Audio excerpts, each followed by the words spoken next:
London. और तेजेंद्र जी Britain में बसे हिंदी कवि, लेखक और नाटककार हैं। He is well versed in Hindi, English, Punjabi, Urdu and Gujarati languages. He is a very well known short story writer. और एक इंटरेस्टिंग बात, उनके द्वारा लिखा गया धारावाहिक शांति बहुत फेमस धारावाहिक था। दूरदर्शन से 1994 में अंतर्राष्ट्रीय लोकप्रियता पा चुका है। अन्नू कपूर के द्वारा निर्देशित फिल्म अमय में नाना पाटेकर के साथ उन्होंने मुख्य भूमिका भी निभाई है। वे इंदु शर्मा मेमोरियल ट्रस्ट के संस्थापक और हिंदी साहित्य के एकमात्र अंतर्राष्ट्रीय सम्मान इंदु शर्मा अंतर्राष्ट्रीय कथा सम्मान प्रदान करने वाली संस्था कथा यूके के सचिव भी है। 1997 से ब्रिटेन में बसे हुए तेजेंद्र जी एक लिटरेरी साप्ताहिक ई मैगजीन पुरवाई के संपादक हैं और तेजेंद्र शर्मा जी को member of the order of the British Empire का सम्मान मिला हुआ है। ये एक बहुत प्रेस्टिजियस बात है। हाल ही में किंग जॉर्ज द्वारा इन्हें सम्मानित किया गया है। उसके लिए हम आपको बहुत बहुत बधाई देते हैं और अपने विचार हमारे सामने रखने के लिए आमंत्रित करते हैं। एक मिनट मैं एक बात कहना चाहूंगी। अभी दो लोगों को सुना, वो लोग फिल्म देखते हैं और टेक्निकल बातें उन्होंने बताई जिससे हम लोगों के दिमाग की बत्ती जल गई। सृजन शर्मा जी है, वो फिल्मों में एक्टिंग करते हैं, तो वो फिल्म को एक अलग दृष्टि से देखेंगे, टेक्निकल साइड से ज्यादा वो रोमांटिक साइड से देखेंगे और कुछ गाने भी सुनाएंगे शायद हमें, तो उनका स्वागत है। बहुत बहुत शुक्रिया शाइनी, विजय, थैंक यू। दोस्तों, दरअसल सिनेमा दो तरह का होता है। एक जिस पर इंटेलेक्चुअल बातचीत होती है, दूसरा जिसे टिकट खरीद के लोग सिनेमा में देखने जाते हैं। जब मैंने महेश भट्ट, मेरे अच्छे दोस्त हैं, उनसे बातचीत की एक बार कि भाई आप दीक्षित जी के इतने अच्छे दोस्त हैं, जगदम्बा प्रसाद दीक्षित के, उनकी इस कहानियों पे फिल्में क्यों नहीं बनाते? तो उन्होंने कहा हमें एक फिल्म बनाने के बाद दूसरी बनानी होती है और एक फिल्म में बहुत सारे लोगों को पैसे देने होते हैं, हर डिपार्टमेंट को। अगर वो पैसे वापस ना आए तो दूसरी फिल्म बनती नहीं है। तो मैंने उस एंगल से 1950 और 1970 के पीरियड को स्टडी किया, तो मैंने पाया कि उस दौरान ऐसे बहुत से फिल्म मेकर थे जो ऐसा सिनेमा बनाते थे जो सेंसिबल था, सेंसिटिव था, और उसके बावजूद तमाम लोग उस सिनेमा को देखने जाते थे टिकट खरीद कर। और इस पीरियड के अंदर जब हम देखते हैं तो राज कपूर हैं, गुरुदत्त हैं, महबूब खान हैं और सबसे बड़े बिमल रॉय हैं। इन सब की फिल्मों को लोग टिकट लेके देखने जाते थे और इन सब की फिल्मों के एक बहुत खास इंग्रेडिएंट है, वो है हिंदी फिल्मों में गाने। जो पहली फिल्म बनी थी आलम आरा, उसमें 50 गाने थे। तो हिंदुस्तान में फिल्म को बिना गाने के सोचा ही नहीं जा सकता कि गाना ना हो फिल्म में। जब कानून फिल्म बनी बिना गाने के, तो उसके बारे में कहा गया कि ये पहली फिल्म है जिसमें गाना नहीं है। दोस्तों, मैंने अपने से पहले अनीता जी को बोलते सुना और फिर डॉल्टन को बोलते सुना, तो ये मेरे साथ बहुत अन्याय है। विजय ने किया है कि पढ़े लिखे लोगों के साथ मेरे जैसे अनपढ़ को बिठा दिया है। उनकी बातें सुनने के बाद मेरी बात कौन सुनेगा, मुझे सच में नहीं पता। लेकिन मैं जो कुछ भी है, एक ₹1.25 की टिकट लेके फिल्म देखने वाला तो हूं, तब से फिल्में देख रहा हूं, तो थोड़ी सी बात कहने की कोशिश करूंगा। मैं राज कपूर को दो हिस्सों में बांट देता हूं। राज कपूर एक फिल्म मेकर नहीं थे। राज कपूर एक ब्लैक एंड व्हाइट सिनेमा के फिल्म मेकर थे और एक कलर्ड सिनेमा के फिल्म मेकर थे। उनकी ब्लैक एंड व्हाइट की जो फिल्में हैं वो उनकी कलर्ड फिल्मों से एकदम अलग है। हालांकि सेंसिटिविटी हर जगह है। मेरा नाम जोकर ब्लैक एंड व्हाइट थी, सॉरी कलर्ड फिल्म थी, उसमें उनकी ब्लैक एंड व्हाइट फिल्मों की सेंसिटिविटी है। मगर जब मैं उनकी फिल्में देखता हूं, 1949 में उनकी पहली फिल्म आर के फिल्म्स की आती है जिसका नाम है बरसात, तो पूरे हिंदुस्तान के अंदर सिनेमा के अंदर एक रेवोल्यूशन आ जाता है, क्योंकि उस फिल्म के साथ इंट्रोड्यूस होते हैं शंकर जयकिशन, शैलेंद्र और हसरत जयपुरी। उससे पहले का सिनेमा का जो संगीत हम देखते हैं वो सिर्फ क्लासिकल बेस्ड संगीत है, उसमें रिद्म की बहुत कमी है। और जब राज कपूर बरसात लेके आते हैं तो हम देखते हैं कि उसके बाद जितनी शादियां हो रही हैं उन सब में बैंड वाले बरसात फिल्म के गीतों की धुनें बजा रहे हैं, यानी कि वो संगीत आम आदमी तक पहुंच गया और फिल्म भी आम आदमी तक पहुंच गई। हालांकि बहुत गंभीर फिल्म थी, प्यार के अलग अलग उसमें डायमेंशन थे। राज कपूर ने पहली हिंदी की वैश्विक फिल्म बनाई जिसको 1951 में उन्होंने ख्वाजा अहमद अब्बास की एक कहानी पे रचा, और उसमें जो स्क्रिप्ट लिखा था वो उनके परमानेंट साथी थे वीपी साठे और ख्वाजा अहमद अब्बास। आवारा में उन्होंने जो ड्रीम सीक्वेंस बना दिया उसके बाद वो हर डायरेक्टर ने कॉपी किया, क्योंकि जो वो ड्रीम सीक्वेंस था उससे पहले हिंदी सिनेमा में कभी वो बना नहीं था।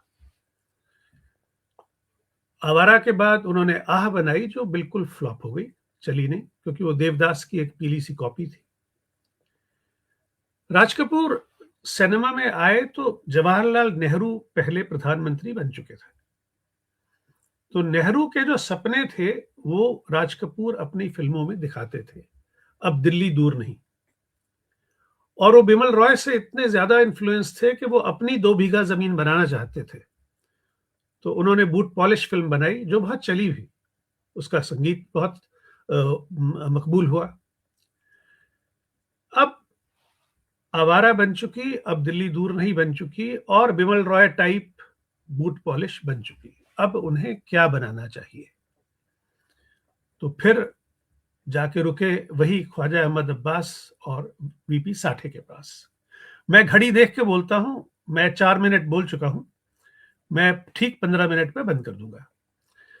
तो राज कपूर ने एक 1954 का जो भारत था उसमें आम आदमी गांव छोड़ के शहर आ रहा था, क्योंकि शहर में चमकदार जीवन था।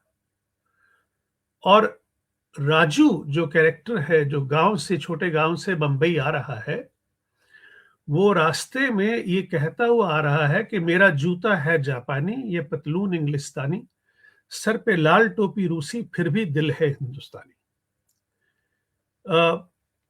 याद दिलाना चाहूंगा कि 14 दिसंबर एक बड़ा खास दिन है राज कपूर के जीवन में। उस दिन वो पैदा हुए थे और उस दिन उनके सबसे करीबी दोस्त, जिनको वो कविराज पुष्किन कहते थे, उनकी मृत्यु हुई थी। 14 दिसंबर को राज कपूर पैदा हुए और शैलेंद्र की मृत्यु हुई। तो राज कपूर के जितने भी महत्वपूर्ण गाने हैं उनमें से ज्यादातर शैलेंद्र ने ही लिखे हैं। इसमें शैलेंद्र वामपंथ की जो मेन धारा है उसे इतने सरल शब्दों में श्री 420 की शुरुआत में बता देते हैं, जब वो कहते हैं कि होंगे राजे राजकुंवर, हम बिगड़े दिल शहजादे, हम सिंहासन पर जा बैठे जब जब करे इरादे, सूरत है जानी पहचानी दुनिया वालों को हैरानी, सर पे लाल टोपी रूसी फिर भी दिल है हिंदुस्तानी। तो हम सिंहासन पर जा बैठे जब जब करे इरादे, वो कह रहे हैं कि सिंहासन खाली करो, जनता आती है। वो गांव से बंबई आ रहा है, बंबई को फतह करने का सपना है उसके दिमाग में। और जब वो बंबई पहुंचता है, बहुत ऑनेस्ट आदमी है, सपने बहुत खूबसूरत हैं।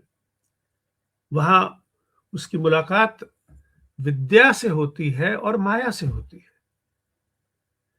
यानी कि दो नाम भी जो रखे हैं, इतने खूबसूरत नाम है जो पूरा मीनिंग समझा देते हैं उन चरित्रों का। नरगिस विद्या है, यानी कि उस इंसान की जो खूबसूरती है, उस इंसान की जो जो जो जो मासूमियत है, वो विद्या के साथ है। और माया तो माया ही है। माया वो दुनिया है जिसमें राज कपूर का कैरेक्टर राजू अब फंसने वाला है। तो पूरी कहानी मुंबई में आके एक बड़ा आदमी बनने के लिए उसे कितना करप्ट होना पड़ेगा, ये कहानी श्री 420 की बेसिक कहानी है। और इस बेसिक कहानी को जब बताते हैं राज कपूर, तो वो एक बहुत अच्छे स्टोरी टेलर का काम करते हैं। कहानी बोरियत से भी बताई जा सकती है और कहानी ऐसी भी बताई जा सकती है कि आपको उस कहानी में रस मिले। ऐसे बहुत से फिल्म मेकर हैं हिंदी में जिनके यहाँ गरीबी देखकर लगता है कि गरीबी बहुत खराब चीज है और गरीबी से वितृष्णा होती है, नफरत होती है। इंसान गरीबी को नहीं देखना चाहता। राज कपूर गरीबी को इस तरह पेश करते हैं कि गरीब बनने को दिल करता है, जी चाहता है कि काश यार मैं भी ऐसा गरीब हूं। यानी कि कहानी कहने का ढंग, कैमरे का ढंग, एक्टिंग का ढंग कुछ इस तरह का है कि वो गरीब आदमी जो है वो इतना खूबसूरत लगता है। और उसे बताया जाता है कि भाई बंबई आने के तो बहुत रास्ते हैं, लेकिन जाने का कोई नहीं। आने के 420 रास्ते हैं, वापस जाने का कोई रास्ता नहीं है। एक बार बंबई में आ गए तो फिर आप बंबई के होकर रह जाएंगे, उससे बाहर नहीं जा सकते।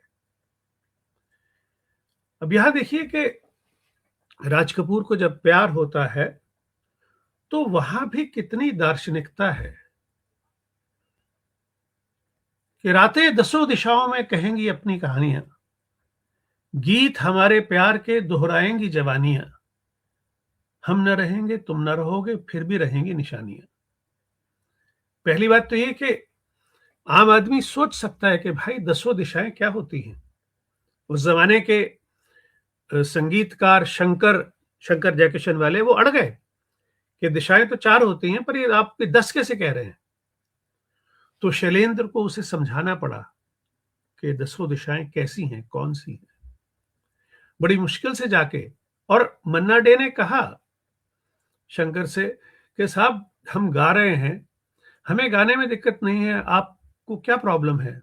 लेकिन जब शैलेंद्र ने समझाया कि दसों दिशाएं कैसे होती हैं, तो फिर दसों दिशाएं इस गाने में रखी गई।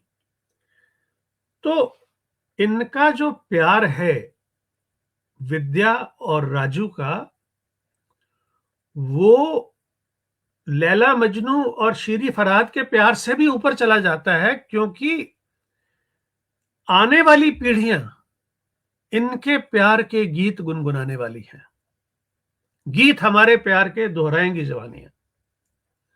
तो प्रेम को लेके जो 2 लाइनों में शैलेंद्र इतनी खूबसूरत इमेज गढ़ देते हैं, और जब कहते हैं हम ना रहेंगे तुम ना रहोगे फिर भी रहेंगी निशानियां, तो निशानियों में डब्बू, ऋषि कपूर और रीतू जो हैं, जो राज कपूर के बच्चे हैं, वो दिखाए जाते हैं पहली बार। और ऋषि ने बताया कि नरगिस आंटी ने कहा था कि अच्छा रोल करोगे तो एक एक चॉकलेट मिलेगी। तो ये बच्चे तब से इस फिल्म में जुड़े थे। राज कपूर जब एक कैरेक्टर क्रिएट करते हैं नेगेटिव, जो सेठ सोनाचंद धर्मानंद का है, जो हर नेगेटिव प्रवृत्ति का बॉस है, जो करप्शन है वो सारी वो करता है। इस फिल्म में राज कपूर दिखाते हैं कि बॉम्बे में जो कोऑपरेटिव सोसाइटी मूवमेंट है वो कितना महत्वपूर्ण है। वो कहानी के अंत में कहते हैं कि देखिए इन लोगों ने आपको बेवकूफ बनाया, आपसे 100 रुपए में कहा कि 100 रुपए में घर मिल जाएगा, आप सब ने मिलकर इतने लाख रुपए इकट्ठे कर दिए हैं। तो 100 रुपए में घर नहीं मिलता है, लेकिन जो इतने लाख रुपए इकट्ठे हो गए हैं, इससे घर जरूर बन सकते हैं। आप लोग बेवकूफ न बने और इन पैसों का इस्तेमाल एक कोऑपरेटिव सोसाइटी बनाने में करें। तो यहां कहानी पर्सनल ग्रोथ से बढ़कर एक सोशल थॉट प्रोसेस को परस्यू करती है। और जब राज कपूर का जो कैरेक्टर है राजू, वो एक जुआरी बन जाता है, सेठ सोनाचंद धर्मानंद का एक टूल बन जाता है, और जब वो उसे छोड़ने की कोशिश करता है, तो राज कपूर वहां गया था पीपली नगर का राजकुमार बनके, लेकिन सेठ सोनाचंद धर्मानंद को पता लग जाता है कि राज कपूर जो हैं वो दरअसल एक ड्राई क्लीन की दुकान में काम करते हैं। और वो पहुंच जाते हैं दुकान पे बिना राज कपूर को इन्फॉर्म किए, और राज कपूर वहां लॉन्ड्री में कपड़े धो रहे होते हैं। और सेठ सोनाचंद धर्मानंद का कैरेक्टर, एक नेमो नाम के एक्टर हुआ करते थे, मोटे से, वो अपनी ठुड्डी को बहुत हिलाया करते थे अलग से, और वो कहते हैं, राजकुमार साहब, आपके पीपली नगर में तो कपड़े ही कपड़े हैं। तो देखिए कितने खूबसूरत ढंग से साठे जी और ख्वाजा अहमद अब्बास, जब एक इंसान एक्सपोज हो रहा है उसके लिए किस तरह के शब्दों का इस्तेमाल है। वो कुछ कठोर शब्द भी इस्तेमाल कर सकते थे, मगर व्यंग्यात्मक टोन में राज कपूर का जो कैरेक्टर है वो एक्सपोज हो जाता है, और सेठ सोनाचंद धर्मानंद उसे बता देते हैं कि तुम मेरे चंगुल से निकल नहीं सकते, मैंने तुम्हारी सच्चाई जान ली है। और जब गाना शुरू होता है कि मुड़ मुड़ के ना देख, जब राज कपूर विद्या को देख रहे हैं और विद्या रिक्वेस्ट कर रही है कि उस जाल में न फंसो, उधर न जाओ, तो जब राज कपूर जाने की कोशिश करते हैं तो सेठ सोनाचंद धर्मानंद फिर अपनी टिपिकल आवाज में कहते हैं, राजकुमार साहब, आज आपको विद्या की, अरे आज दिवाली की रात है, आज आपको विद्या की नहीं माया की जरूरत है। और फिर वो राज कपूर मुड़ के आ जाते हैं और वो गाना चल रहा है, मुड़ मुड़ के ना देख मुड़ मुड़ के।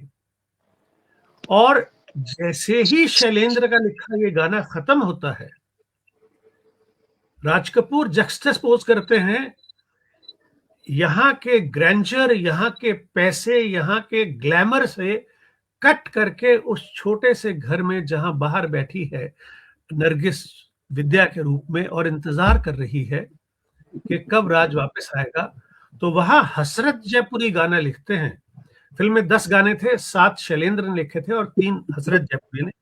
उनमें से एक ही गाना है, शैलेंद्र लिखते हैं, मुड़ मुड़ के ना देख मुड़ मुड़ के, और वो गाना खत्म होते ही नरगिस गाना शुरू करती हैं, ओ जाने वाले मुड़ के जरा देखते जाना, दिल तोड़ के तो चल दिए मुझको न रुलाना। स्ट्रगल है। मैं कुछ गलत बोल रहा हूँ जी? कोई हंस रहे हैं मेरी बात पे?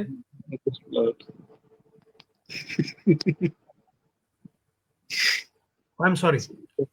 ये किसी के माइक की आवाज थी, वो थोड़ी सी माइक के डिस्टरबेंसेस की आवाज है ये। तो आप कह दीजिए सबको माइक बंद करने के लिए, ताकि मैं आगे बोलना शुरू करूं अगर मुझे बोलना है तो।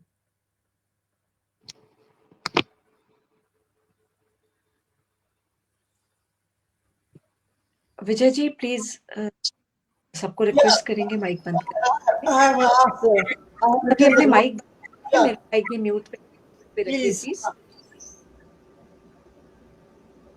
And you have enough time, okay, you can speak. Please mute your mic, all of you. तो वहां राज कपूर बहुत खूबसूरती से जक्सटेपोज कर देते हैं उस बात को कि एक तरफ ना मुड़ के देखने की बात है और एक तरफ वापस मुड़ के देखने की बात है, एक तरफ सच्चा प्यार है और एक तरफ दिखावा है।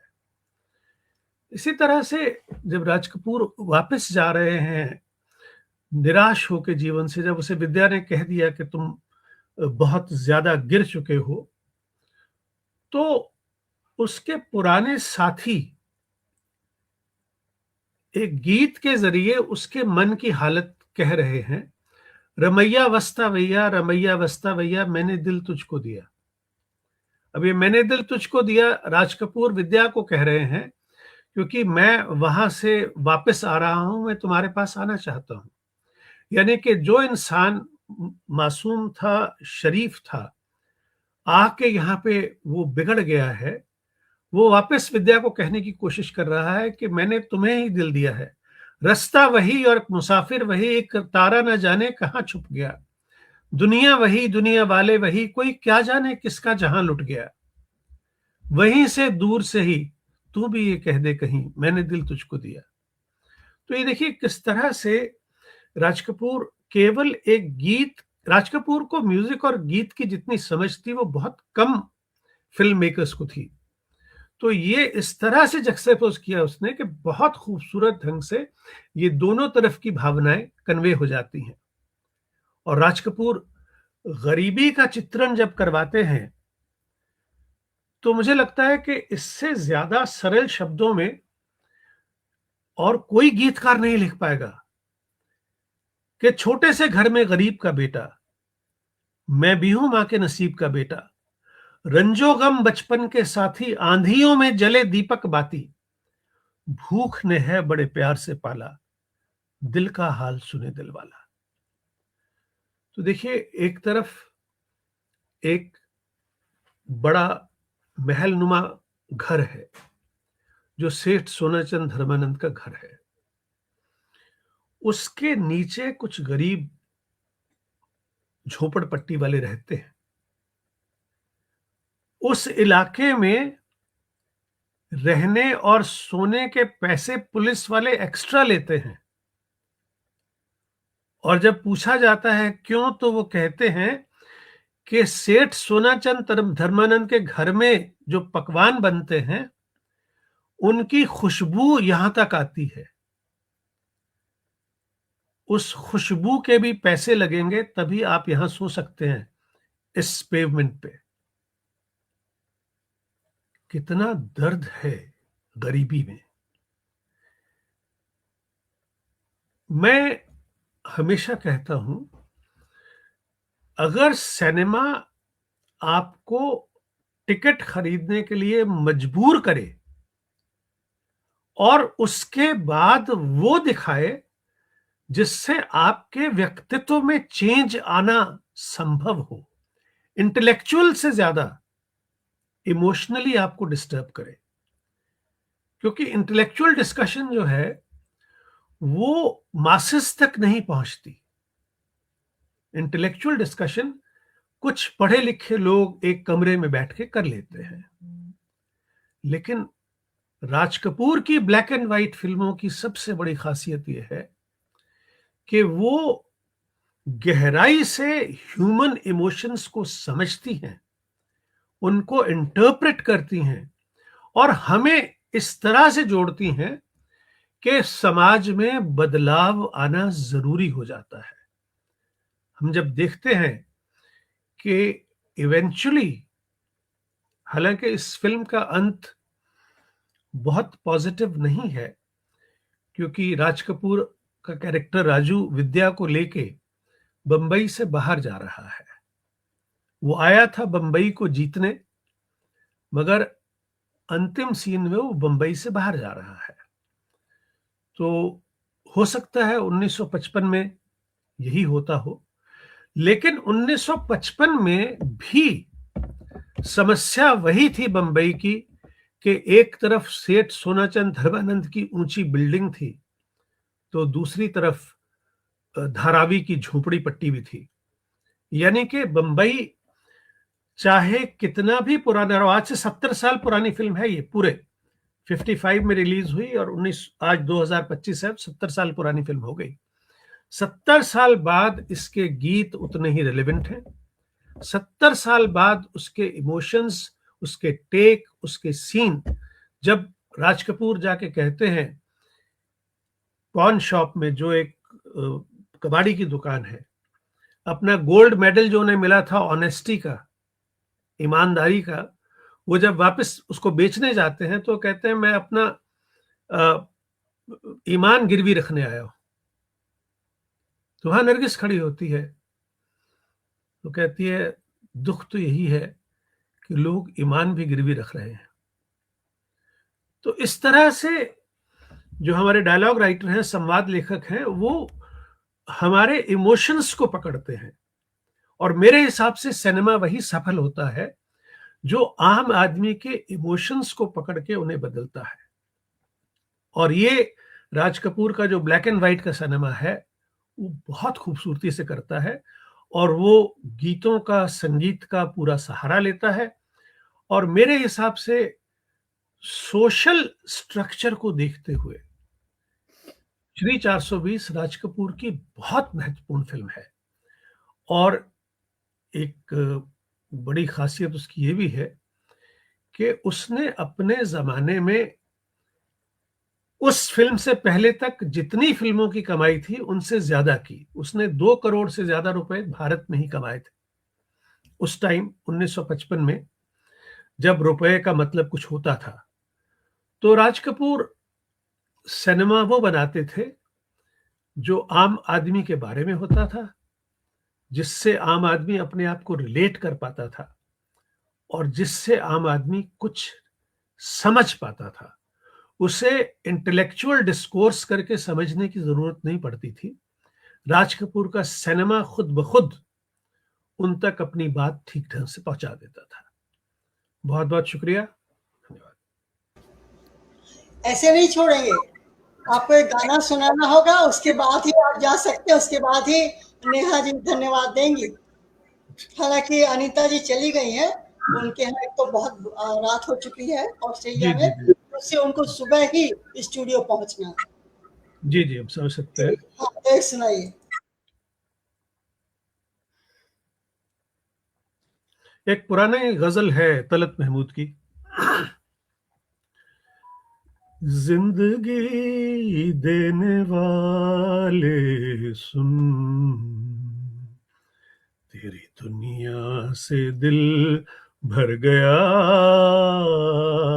मैं यहाँ जीते जी मर गया, जिंदगी देने वाले सुन,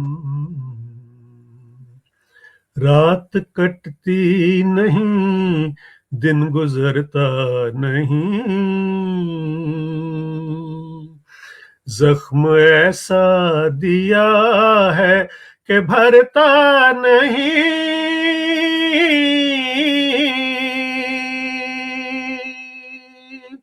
रात वीरान है, दिल परेशान है, गम का सामान है, जैसे जादू कोई कर गया, जिंदगी देने वाले सुन, बेखता तूने मुझसे खुशी छीन ली, जिंदा रखा मगर जिंदगी छीन ली,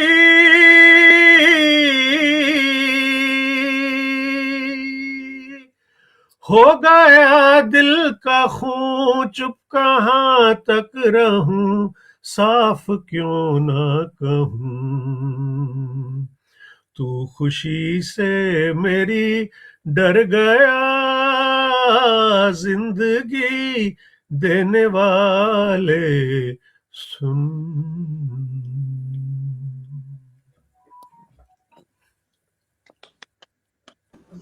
गजल तो बहुत अच्छी थी, लेकिन राज कपूर की इतनी अच्छी सी फिल्मों की इतनी अच्छी सी बात करने का ऐसा रुलाने वाली गजल क्यों सुनाई, कुछ हंसने वाला मस्ती वाला गाना सुनाना। अगली बार चलिए अगली बार सुनाएंगे। Neha ji, now your chance. Neha ji सृजन समाज की एक बहुत मजबूत स्तंभ है, और जब भी जरूरत होती है हमारे साथ खड़ी हुई है, और डाल्टन हम लोग दोनों के पीछे पड़े हुए हैं कि जमशेदपुर फिल्म फेस्टिवल होना चाहिए। So thank you, Dalton, for giving us suggestion. Now ball is in Neha's court for film festival also and for Thanksgiving also. नमस्कार सभी को फिर से। और जैसा कि हम लोग बिल्कुल कार्यक्रम के अंतिम चरण में हैं और मेरी खुशनसीबी कि मुझे ये कहा गया है, ये जिम्मेदारी दी गई है कि मैं इतने प्रख्यात और इतने नामचीन लोगों का धन्यवाद ज्ञापन